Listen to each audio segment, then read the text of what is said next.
अस्सलाम वालेकुम, मेरा नाम मरियम अली शेर है और आज का जो हमारे पास टॉपिक है वो है structure of a skeletal muscle. कल जो है हमने मसल्स की टाइप्स को डिस्कस किया था और आज इंशाल्लाह हम डिस्कस करेंगे structure of a skeletal muscle को।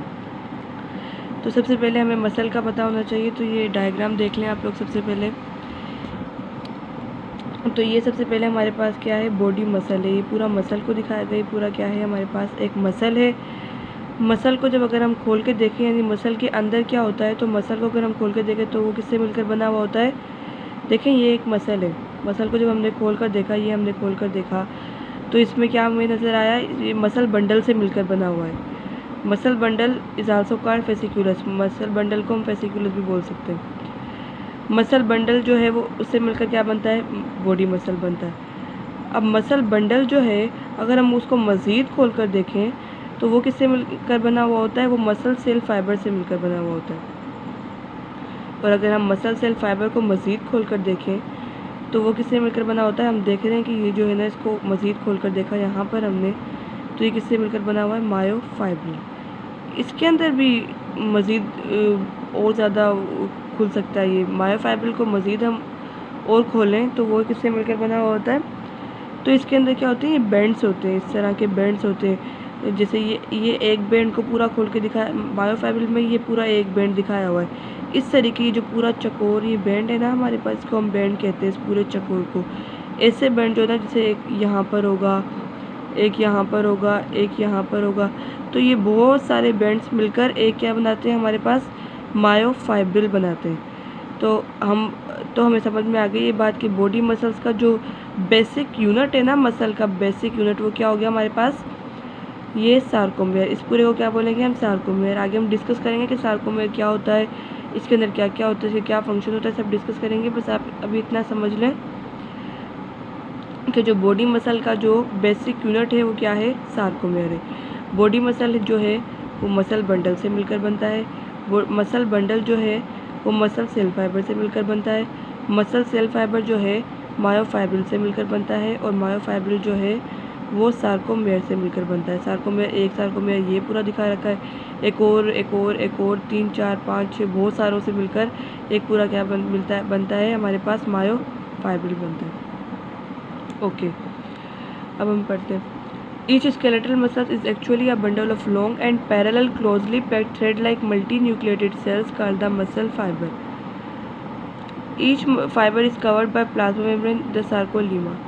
जो मसल फाइबर जो होता है उसके ऊपर की मेम्ब्रेन का नाम बता रखा है, जिसको हम बोलते हैं सार्कोलीमा। ये वाला मसल फाइबर जो भी हमने पढ़ा था, ये मेरा मसल सेल फाइबर जो है, इसके ऊपर जो मसल फाइबर है इसके ऊपर एक लेयर होती है, इसको हम बोलते हैं क्या, सार्कोलीमा। Each of these cylindrical fiber is itself composed of many individual ultramicroscopic contractile myofibrils. फिर जो मसल सेल फाइबर है इसके, ये किससे मिलकर बना होता है, मायोफाइब्रिल। तो इसी तरीके से यहाँ पर बताया हुआ है कि जो मसल फाइबर है उसके ऊपर एक लेयर होती है जिसको हम सार्कोलीमा बोलते हैं, और ये किससे मिलकर बना हुआ होता है, इसको किससे मिलकर बना होता है, मायोफाइब्रिल से, जो बहुत सारे होते हैं, इंडिविजुअल होते हैं, अल्ट्रासोनिक होते हैं, कॉन्टेक्टाइल होते हैं, मायोफाइब्रिल से मिलकर बना होता है। These fibrils are made up of a linear series of sarcomeres. और ये जो मायोफाइब्रिल है, जैसा कि भी हमने बताया कि जो मायोफाइब्रिल था, ये मसल सेल फाइबर किससे मिलकर बन रहा है, मायोफाइब्रिल से। मायोफाइब्रिल जो है वो किससे मिलकर बन रहा है, ये पूरा का पूरा क्या बंडल, इसको जिसको हम क्या बोल रहे थे, सार्कोमेयर, जो कि बेसिक यूनिट है स्केलेटल मसल का, उससे मिलकर बन रहा होता है। These fibrils are made up of a linear series of sarcomere which are the actual unit of a striated muscle tissues that contract, जो किससे मिलकर बना होता है, सार्कोमेयर से। Adjacent sarcomeres are separated from one another by dark Z line. देखें, ये जो सार्कोमेयर है इसको मैंने थोड़ा सा खोलकर आप लोगों को समझाने की कोशिश की है। तो ये मैंने फिगर बनाई है यहाँ पर, इसको समझने की कोशिश कीजिएगा कि ये जो सार्कोमेयर है इसको मैंने यहाँ पर बनाया ताकि आप लोगों को समझ आ जाए। ठीक है, अब क्या होता है कि इसके अंदर दो वो होती है, एक देखें, ये है हमारे पास मायोसिन, ये जो थोड़ी सी थिक होती है ना, इसको हम क्या बोलते हैं, मायोसिन। ये भी मायोसिन है, ग्रीन कलर की पूरी मायोसिन, ये भी मायोसिन, ये थिक थिक जो है सारी क्या है मायोसिन। ये पूरा सार्कोमेयर है, इसके अंदर जितनी भी चीज़ें होती है ना, इसमें माइक्रो फिलामेंट्स होते हैं, उनको डिस्क्राइब कर रही हूँ मैं। माइक्रो फिलामेंट्स होते हैं, इसमें एक मायोसिन होता है, एक एक्टिन होता है, ठीक है। तो क्या होता है कि ये जो डार्क जो है ना, ये डार्क फिलामेंट है, थिक फिलामेंट है, सॉरी, जो थिक फिलामेंट है ना, इसको हम क्या बोलते हैं, मायोसिन बोलते हैं। इसके अलावा जो ये है ना, ये जो थिन फिलामेंट्स है, एक ये है, एक ये, एक ये, इसी तरीके से इस तरफ भी ये जो थिन फिलामेंट्स है, इनको हम क्या बोलते हैं, ये क्या होते हैं, एक्टिन होते हैं। और जो एक सार्कोमेयर को दूसरे, देखें ये एक सार्कोमेयर है ना पूरा, ऐसा का ऐसा मैंने बताया था एक और होगा, ऐसा का ऐसा एक और होगा, जब ये बहुत सारे मिलेंगे तो क्या बन जाएगा, मायोफाइब्रिल बन जाएगा। तो इसी हिसाब से एक सार्कोमेयर से को दूसरे सार्कोमेयर से अलग करने के लिए एक लाइन होती है, जिसको हम क्या बोलते हैं, ये क्या है हमारे पास, जेड लाइन। तो एक सार याद रखिएगा कि जो एक सार्कोमेयर को दूसरे सार्कोमेयर से अलग करती है, उस लाइन को हम क्या बोलते हैं, उस लाइन को हम बोलते हैं जेड लाइन। सार्कोमेयर के जो थिक फिलामेंट्स होते हैं उसको हम बोलते हैं मायोसिन। जो थिन फिलामेंट्स होते हैं इसको हम क्या बोलते हैं, ये रहा हमारे पास एक्टिन। थिन फिलामेंट जो है वो एक्टिन, थिक जो है वो हमारे पास मायोसिन। जो एक सार्कोमेयर को दूसरे सार्कोमेयर से अलग करती है उसको हम क्या बोलते हैं, जेड लाइन। उसके बाद जो है adjacent sarcomeres are separated from one another by dark Z line. अभी हमने बताया, आपको फिगर में समझाया था कि एक सार्कोमेयर को दूसरे सार्कोमेयर से जो अलग करती है उसको हम क्या बोलते हैं, जेड लाइन बोलते हैं। Between the Z line are dark and light zones. Z line के दरमियान में क्या होते हैं, डार्क और लाइट जोन होते हैं, which make up a sarcomere, जो एक सार्कोमेयर को बनाते हैं मिलकर। Under electron microscope it is seen that each of these myofibrils is composed of smaller parts that microfilaments. जो सार्कोमेयर के अंदर जो दो होते हैं मायोफाइब्रिल के अंदर जो होते हैं वो दो माइक्रो फिलामेंट्स होते हैं, मोर सिंपली कॉल्ड फिलामेंट्स, उनको हम फिलामेंट भी कह सकते हैं। These filaments are of two types, thick and thin. Thick and thin कौन से बोल रहे हैं, ये माइक्रो फिलामेंट्स, एक ये वाला थिक और दूसरा ये वाला कौन सा, थिन, ये दो फिलामेंट। फिर उसके बाद क्या है, more simply called filaments. These filaments are of two types. इसकी दो टाइप्स होती है, थिक और थिन, हमने दोनों पढ़ी। थिक जो होती है वो मायोसिन कहलाती है, थिन जो होती है वो क्या कहलाती है, एक्टिन कहलाती है। The thicker filaments are made up of protein myosin. जो थिक फिलामेंट होता है वो किससे मिलकर बना होता है, वो कौन सी होती है, वो होती है myosin. Each myosin filament is surrounded by 6 thin filament. हर जो एक मायोसिन फिलामेंट होती है ना, उसके ऊपर 6 थिन एक्टिन के फिलामेंट लगे हुए होते हैं, सराउंड किए हुए होते हैं, which are made up of actin, tropomyosin and troponin. अब हम एक्टिन की, जो हमारे पास एक्टिन है ना, उसकी स्ट्रक्चर थोड़ा सा डिफाइन करते हैं। देखें एक्टिन अभी भी हमने बताया कि एक तो जो ये होते हैं ना सार्कोमेयर, हमारे पास ये वाला सार्कोमेयर है, इसमें एक तो थिक है ये और एक होते हैं ये वाले थिन। तो हम इस वाले थिन जो एक्टिन फिलामेंट है ना, इसको डिस्क्राइब करने लगे। तो इसमें ये क्या है, इसमें ये क्या है कि ये पूरा क्या है, एक्टिन है। एक्टिन के अंदर क्या क्या लगा हुआ होता है, तो देखें ये जो ब्लू है ना, ये ब्लू से बनाया है मैंने, ये ब्लू है ना, ये क्या है हमारे पास, ये पॉलीपेप्टाइड चेन, किसकी, एक्टिन की। ये ब्लू जो है वो पॉलीपेप्टाइड चेन है एक्टिन की। और फिर उसके ऊपर जो ये ट्रोपोमायोसिन, जो ब्लैक कलर की जो है ना, ये ब्लैक कलर का बना हुआ है, ये क्या है, इसके ऊपर एक और होती है जिसको हम बोलते हैं ट्रोपोमायोसिन। ट्रोपोमायोसिन की चेन है एक, ब्लैक कलर की, ब्लू कलर की एक्टिन है, ब्लैक कलर की ट्रोपोमायोसिन की चेन है जो इसके ऊपर लिपटी हुई है।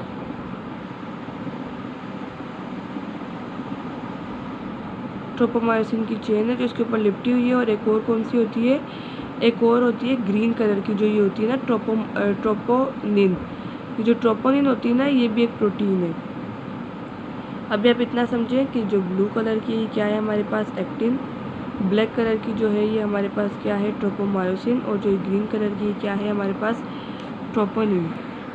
और ये जो ट्रोपोनिन होती है ना, इसके ना 3 बाइंडिंग साइट्स होते हैं। लाइक ये जो है ना, एक कैल्शियम को बाइंड कर सकती है, ट्रोपोमायोसिन को भी बाइंड करने की एबिलिटी होती है इसमें, क्योंकि जाहिर सी बात है इसके ऊपर लिपटी हुई है तो ट्रोपोमायोसिन को भी बाइंड करेगी। एक्टिन को भी बाइंड करेगी और जब ज़रूरत पड़ेगी कॉन्ट्रैक्शन होगी तो कैल्शियम आयंस को भी बाइंड करेगी। ओके, अभी हमने पढ़ा कि जो क्या होता है कि हर मायोसिन फिलामेंट होती है उसके ऊपर 6 थिन फिलामेंट्स होते हैं which are made up of actin, tropomyosin और ट्रोपोनिन। ओके, उसके बाद क्या होता है, the dark and light bands of the fibres result from a regular overlapping pattern of these thin and thick filaments.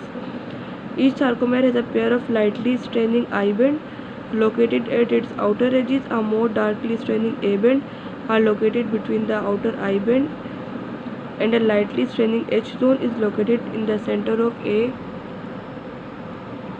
band. The I band contains only the thin filaments. Okay, ये जो sarcomere की जो हमारे पास structure है ना, हम इससे समझने की कोशिश करते हैं कि ये I band, A band, H zone और ये सब कुछ होते क्या है आखिर। ठीक है, देखिए आई बैंड किसको बोलते हैं हम। आई बैंड देखें, हमने भी पढ़ा था कि जो थोड़ा सा थिक होता है मायोसिन, जो थिन होता है ये एक्टिन होता है। ठीक है, ये जो सिर्फ और सिर्फ जो ये ना लाइन, ये जो है सिर्फ एक्टिन जो होता है ना, इसको हम क्या बोलते हैं, आई बैंड है। ये सिर्फ एक्टिन जो सिर्फ पतली सी ये है ना, इसको हम क्या बोलेंगे, ये सिर्फ एक्टिन है। लाइक ओवरलैपिंग हुई ना सिर्फ और सिर्फ, इस वाली को क्या बोलेंगे हम, ये क्या है, आई बैंड है। उसके बाद जो ए बैंड होता है ना, वो हमारे पास ये जो थिक है ना मायोसिन, इस वाले को पूरे को यहाँ से लेके यहाँ तक ये जो सिर्फ थिक पार्ट है ना, थिक पार्ट है जो है ना, इसको हम बोलेंगे ये क्या है, ए बैंड है। सॉरी गलत बोल दिया। आई बैंड जो है ना वो एक्टिन होता है। ठीक है, आई बैंड जो है ना वो सिर्फ एक्टिन वाली जो थिन होती है ना, इसको बोलते हैं। एच जोन, उसको जो मायोसिन है ना उसको एच जोन बोलते हैं। जो मायोसिन जो थिक है ना, इसको क्या बोलते हैं, एच जोन। फिर उसके अलावा जो ए बैंड है ना, वो जो ये एक्टिन और मायोसिन जो एक दूसरे के ऊपर ओवरलैप कर रही है ना, इस वाले पूरे एरिया को यहाँ से लेके ये जो यहाँ तक है ना, और इस साइड में यहाँ से लेके यहाँ तक जो है ना, इसको हम क्या बोलेंगे, इसको हम बोलेंगे ए बैंड, जिसमें एक्टिन भी पाया जाता है और मायोसिन भी पाया जाता है। और जो ये जो सिर्फ आई बैंड है ना, जिसमें सिर्फ एक्टिन होती है, वो सबसे लाइटेस्ट पार्ट होता है। जो एच जोन होता है ना, जिसमें सिर्फ मायोसिन, क्योंकि थिक होते हैं तो ये थोड़ा सा लाइटर होता है। और जो ए बैंड होता है जिसमें एक्टिन भी होता है प्लस मायोसिन भी, एक्टिन भी और मायोसिन भी, जो ये वाला पार्ट है ना, ये वाला पार्ट, ये क्या होता है, डार्केस्ट होता है। तो इसमें भी यही बताया गया है कि the dark and light bands of the fibre result from a regular overlapping pattern of this thin and thick filaments. Each sarcomere, हर सार्कोमेयर जो होता है ना, उसके ऊपर pair of lightly straining I band होता है। आई बैंड जो होता है ना, आई बैंड होता है जो इसके आउटर एजेस पे पाया जाता है। उसके अंदर ए बैंड होता है और एक आई बैंड होता है और एक क्या होता है, एच जोन होता है। ये तीनों मैंने भी डिस्क्राइब किया आप लोगों को। And then the I band contains only the thin filaments. I band जो होता है उसके अंदर सिर्फ और सिर्फ क्या होते हैं, हमको पता है सिर्फ एक्टिन पाया जाता है, जो सबसे थिन होता है फिलामेंट। एच जोन जो होता है उसमें सिर्फ और सिर्फ थिक फिलामेंट्स पाए जाते हैं, जिसमें सिर्फ मायोसिन होता है। लेकिन जो ए बैंड होता है उसमें, जो ए बैंड होता है उसमें एक्टिन भी पाया जाता है प्लस में मायोसिन भी पाया जाता है। इस वजह से ये क्या होते हैं, सबसे डार्केस्ट पार्ट होता है। A band on either side of H zone represent the region of overlapping and contain both thin and thick filaments and hence look darker। इस वजह से क्या डार्कर भी नज़र आता है। और जो ये जो हमारे पास होता है ना थिक फिलामेंट, जो थिक फिलामेंट होता है ना, इसके अंदर ही क्या होती है, अटैचमेंट। ये जो थिक फिलामेंट है ना, इसके अंदर ही क्रॉस ब्रिजेस बनते हैं। आगे मैं आप लोगों को समझाऊंगा इंशाल्लाह नेक्स्ट वीडियो के अंदर कि इसके अंदर ही क्या बनते हैं, हमारे पास क्रॉस ब्रिजेस बनते हैं। जो एक्टिन है ना वो मायोसिन के साथ, जो एक्टिन है ना वो मायोसिन के ऊपर जो है ना वो ओवरलैप होते हैं। और हमारा मसल कॉन्ट्रैक्ट किस तरीके से होता है, क्या मैकेनिज्म होता है कॉन्ट्रैक्शन का स्केलेटल मसल्स में, वो इंशाल्लाह नेक्स्ट वीडियो में डिस्कस करेंगे। ओके।